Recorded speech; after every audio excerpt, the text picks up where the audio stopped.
This was the MR2 horn button. If it makes that noise, you gotta be careful. And if I screw up and it goes ting.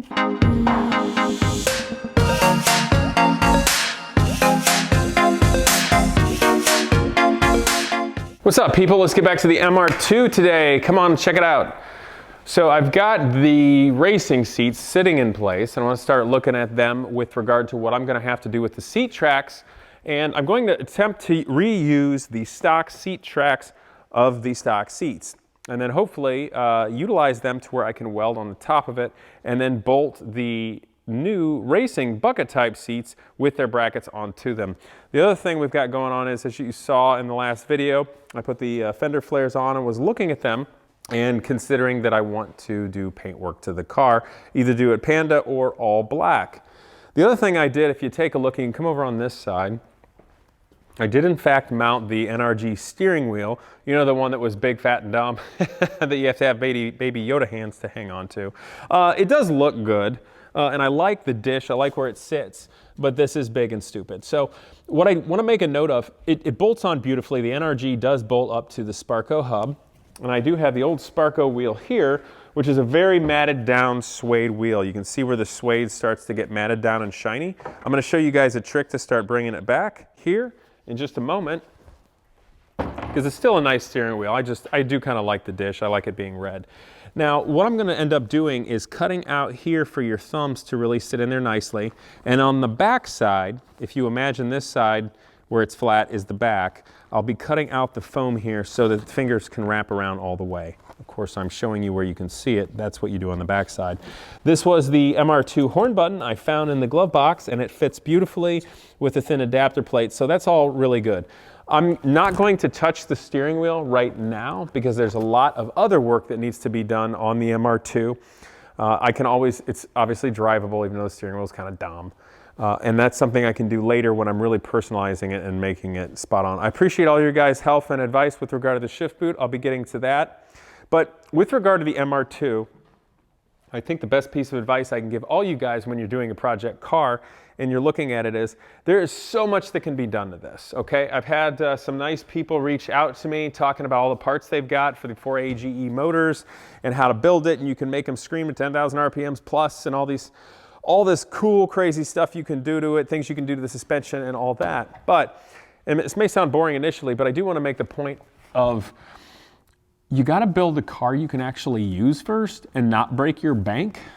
What I don't want to do is start a project like something, this motor already runs great, doesn't smoke, doesn't knock, has great oil pressure. So why do I want to tear it apart? So the first thing I need to do is obviously configure this car the way I want.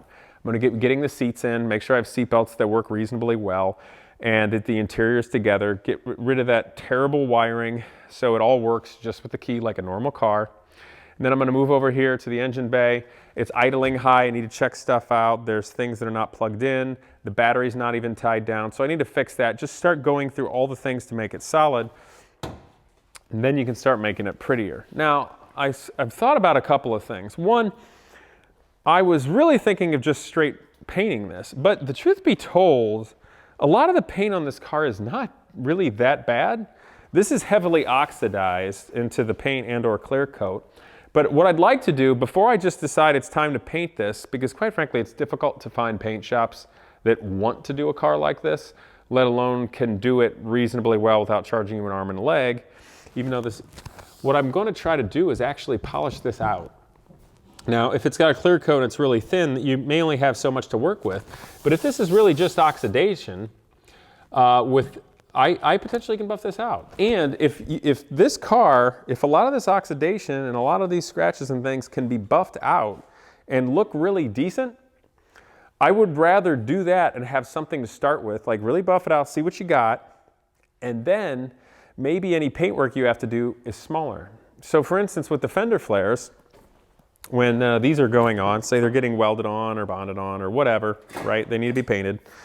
So if that's happening there, then you potentially, if you get a good match with the black, you can just paint this panel or maybe just this fender and have a good match or blend it in like that. So that's something I want to look into because that's something that I, as a enthusiast at home, or you as an enthusiast at home have a better chance at doing than doing your whole car. That being said, I've seen a lot of people just do rattle cans when they're fixing something like this and it looks terrible. So keep in mind that oftentimes the best thing to do is you do have to do it right.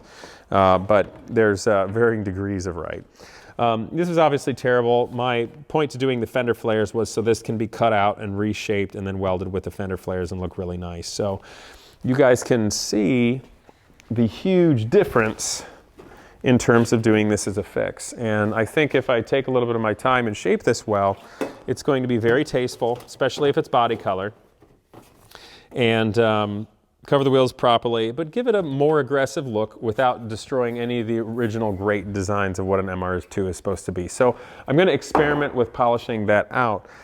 And today, what I want to do is show you, we're going to fix up this Sparco wheel because I thought it'd be a little bit of fun, and I'm going to show you, we're going to keep drilling out these nasty stainless steel rivets and dismantle this exhaust pipe and getting ready for me to weld up my exhaust system. So let's do that.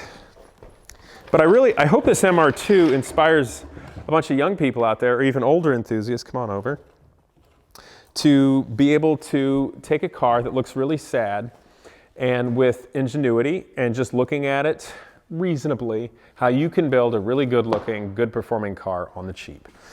So check this out. Come on over and take a close look at the Suede. So this is where it really gets matted down with all the oils from your skin, and it's just matted down over the years. I mean, my fingernail doesn't even grind into it.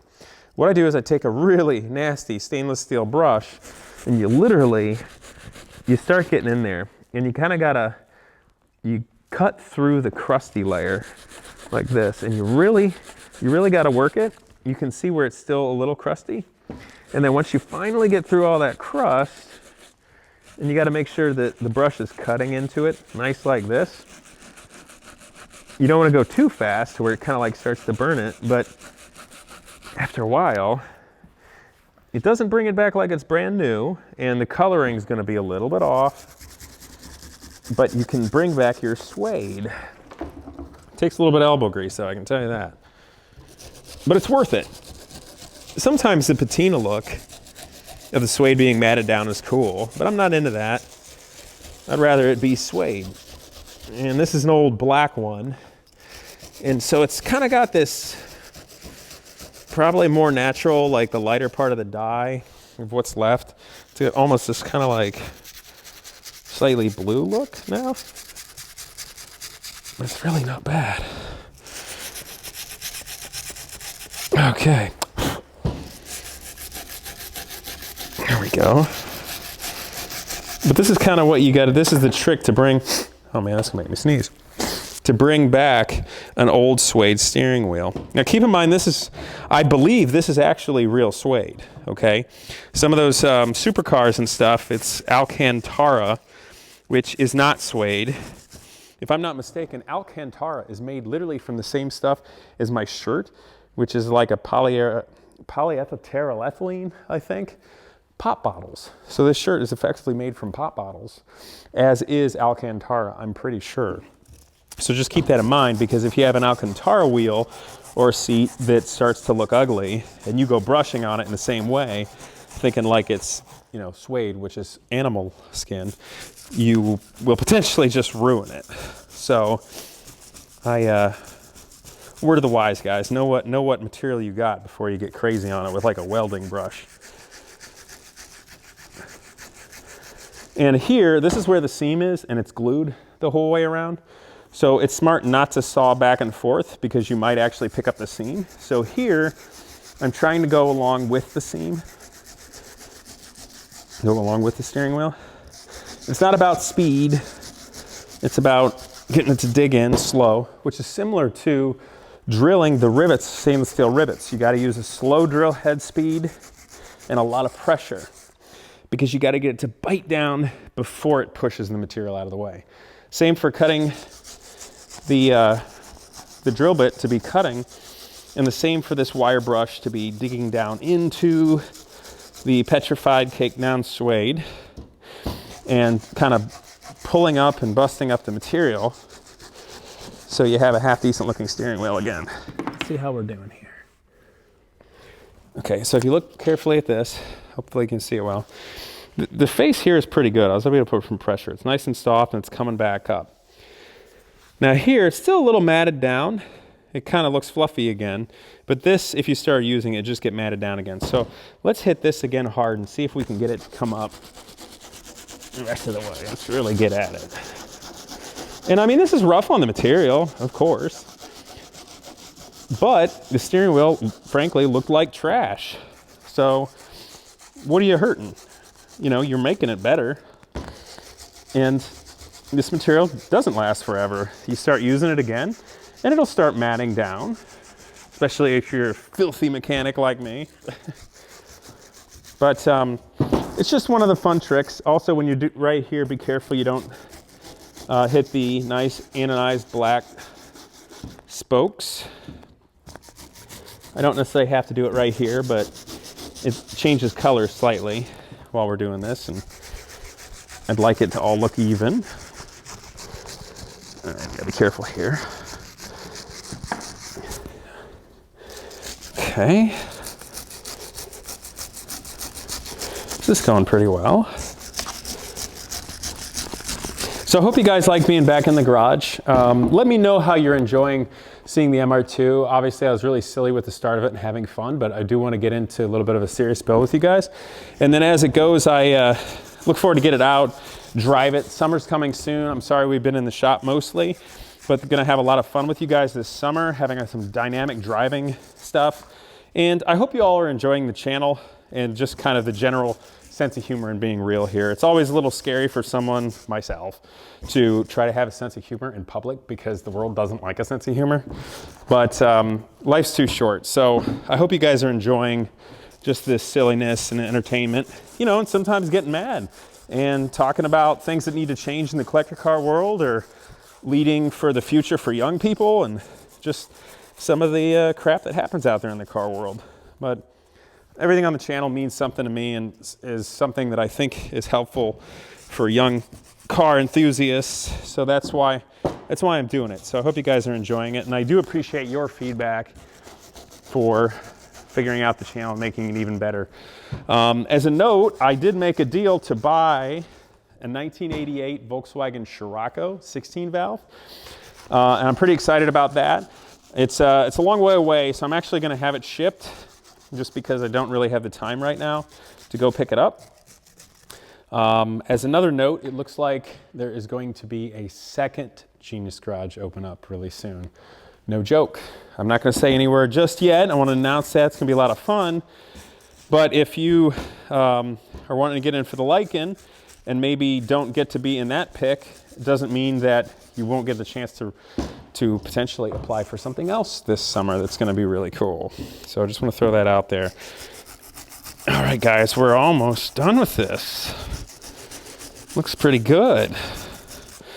I don't know, maybe there's maybe the Sparco steering wheel, we should do some sort of giveaway or a contest with it or something.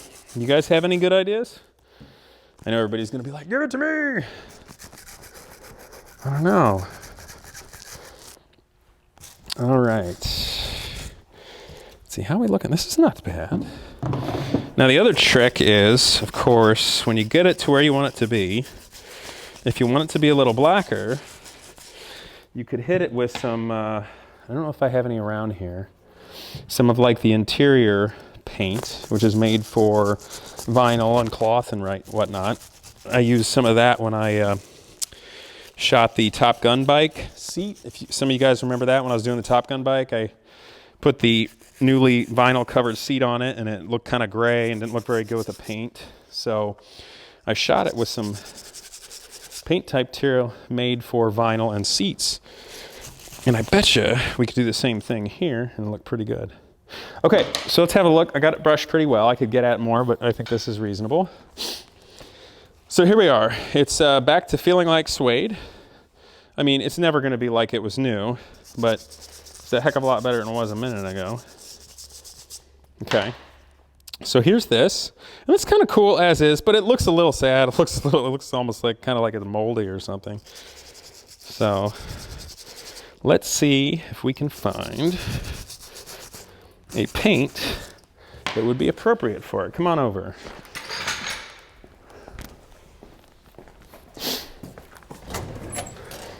What do we got? What do we got? This is like what your grandpa or dad or something would do. They got a bunch of crap laying around they've had for, and then just like they go to the thing and like, well, what's gonna work today? I'm too lazy to go to the parts store and get something new. I'm just gonna tell you this is a good idea.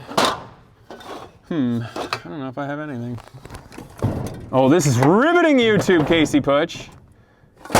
What's this? Protect-A-Coat. Black, I didn't know I had that. That's interesting.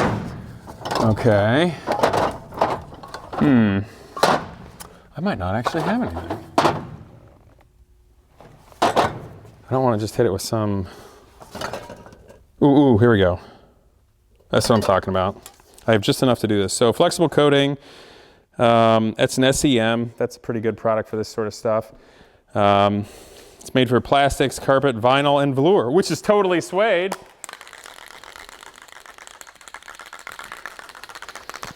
Okay, so here we go.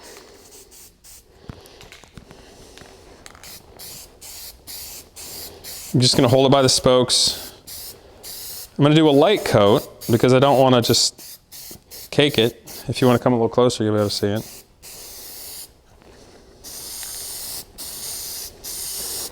I could mask off the center spokes, but I could also just hold it by it and then not paint it.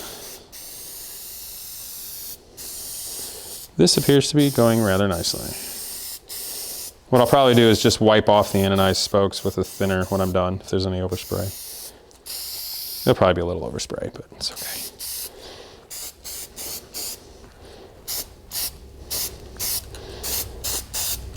I'll wipe it off. So this is something, you guys, I'm just kind of doing in the garage. I'm not trying to be super professional. This isn't something I do for a restoration or a client like this. This is just kind of my own little trick just to freshen something up if I'm trying to build something cool and not break the bank, you know, as you do. So that's why I'm not being overly particular of the prep and whatnot.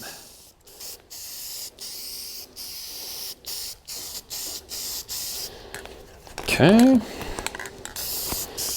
This is the other reason why it's nice to have a leather jacket like this, because if I get stuff on it or it's dirty, it's on the floor, well then I just take it off and wipe it off with some anything, Windex, and then just re-oil it and it's clean again. So, I don't know. You guys like the jacket I got on? I know I wear it all the time, but it is cold in Ohio and it kind of suits well for being in the shop. I have to admit, doing YouTube all the time and editing these videos and listening to myself talk messes with your head. I'm like, don't I wear any other clothes? God!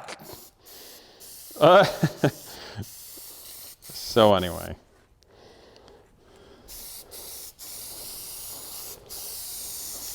Hey, this doesn't look bad.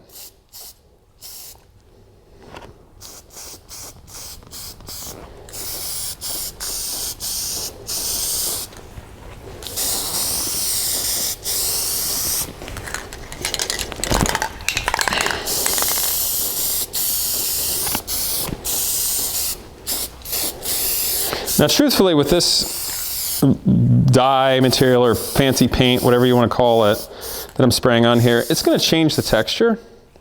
I'm going to let it dry, and when you put your hand on it, you know, it might end up feeling, I hate to say crunchy, but hopefully it'll still be soft. This particular stuff is pretty thin, and it's made for fabrics and carpet and stuff. So my hope is that it'll still remain flexible and have a softness to the suede and look good, but it might be a little crunchier.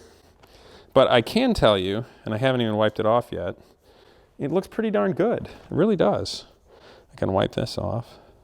And then if I want, I can take a little brush with some yellow paint, fill back in where it said Sparco, clean that up, and, you know, honestly, this looks pretty good. I don't think it's gonna, you shouldn't grab it right now. I'm being really gentle, because it'll kind of squish it all back together. But I think that is a pretty good looking steering wheel again. And I think it'll feel just fine. Heck of a lot better than it was. So just a little bit of tips for you guys. If you buy an older car one day that had something like this on it, and you can fix it all up yourself. So I'm gonna find somewhere to put this so it can dry. If you set it down on the Suede right now, while it has some wet paint or fancy dye on it or whatever, it's likely to mat down and basically glue itself together, which would be a drag. So I think I'm just gonna hang it here.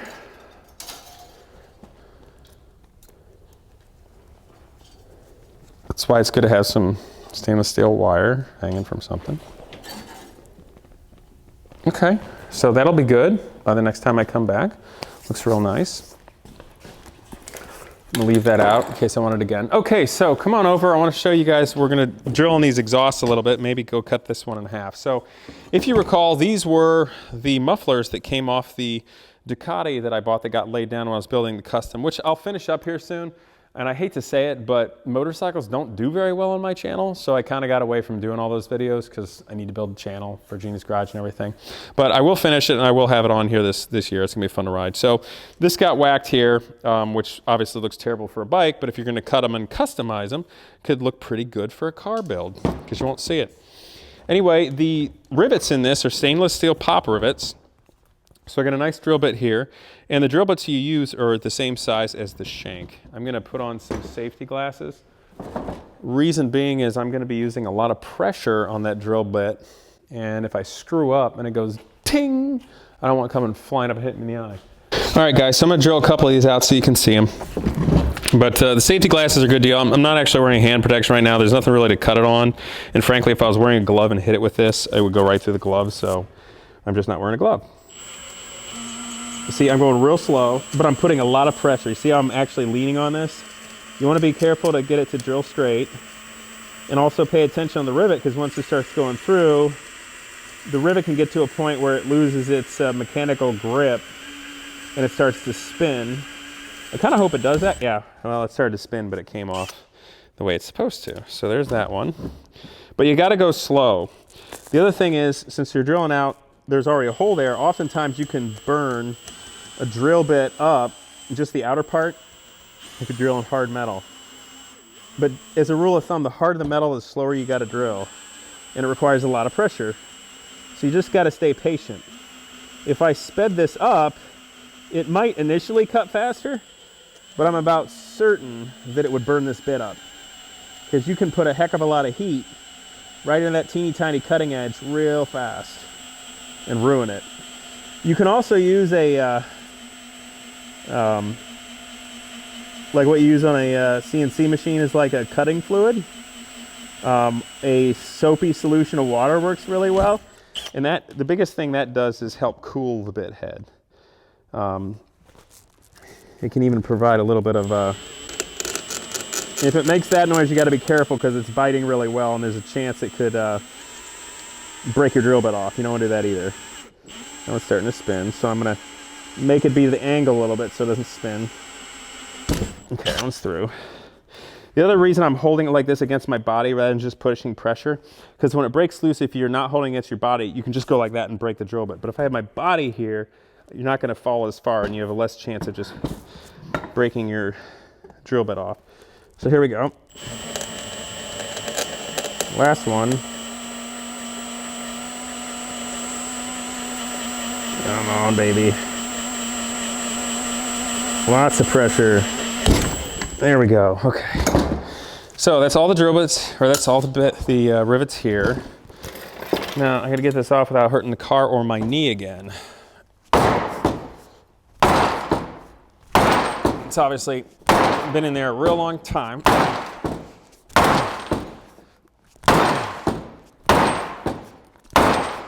I'm spinning it so it doesn't wedge in there sideways and get stuck like a Chinese finger trap or something. But you know how this is, you guys. You start losing everything on your table. Welcome to life, right? Okay, here we go.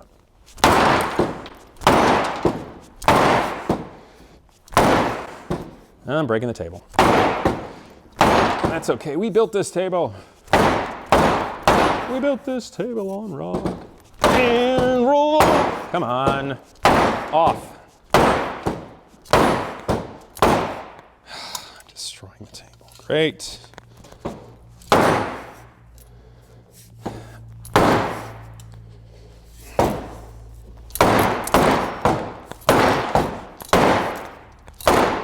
almost got it. Come on, baby. Yeah, come on. There we go. That was a lot of work. Okay, so there's the end piece. And here is a spring, which I hurt myself pulling out last time, so I'm gonna be a little careful this time. Nope, not even gonna worry about it. Okay, so what I'll do with this on the next one, you guys, I literally put it in the chop saw with the big like angle grinder on it, and grab this and literally just cut right through it. It cut through the fiberglass insulation material, the center and everything. So that'll get us to where we need to go here. Then the other thing I'm gonna have to do is I'm actually gonna drill out the other ones, because if you look here, these are the places to hang it. It's got these that slide in with bolts and then some brackets over there that I can use. I'd like them to be at the top to hold it, because I'd like these mufflers to come real close together.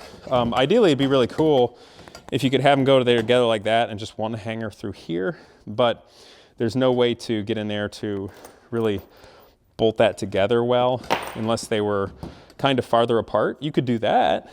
That would potentially work. They'd be sticking apart, but then they don't really, they're a little far apart to connect that way. You need them to be able to bond. So if I bring them real close together and I drill these out and clock these together, then the Y will connect more about here, which will allow the whole assembly to be shorter. And then what I'll do with these, you can see they have a bit of a turn. When I put them in, I'll have them upturn both equally. And then I'll simply just re-drill the holes and put in new rivets. And that should work really well. But that's really all we've got time for today, you guys. I hope you're enjoying the MR2. I think it looks pretty good with both the red seats and the steering wheel in there. And of course, my wacky Christmas green shifter. And my favorite comment, somebody said, "What kind of monster doesn't like Christmas?" I agree. Anyway, I hope you guys enjoyed this. Naturally, that you will share it, like, comment, and please subscribe. I'll see you guys next time. There are many tools, tricks, and products that help me do all these automotive adventures. And one of them is ceramic coating by Avalon King. This stuff literally bonds to the molecular level of your paint to keep that long-lasting shine for years, and better than any old conventional wax literally can. Nobody actually has time for wax on, wax off anymore. So give Avalon King a try. You can go down in the description, buy some. You're going to be glad you did.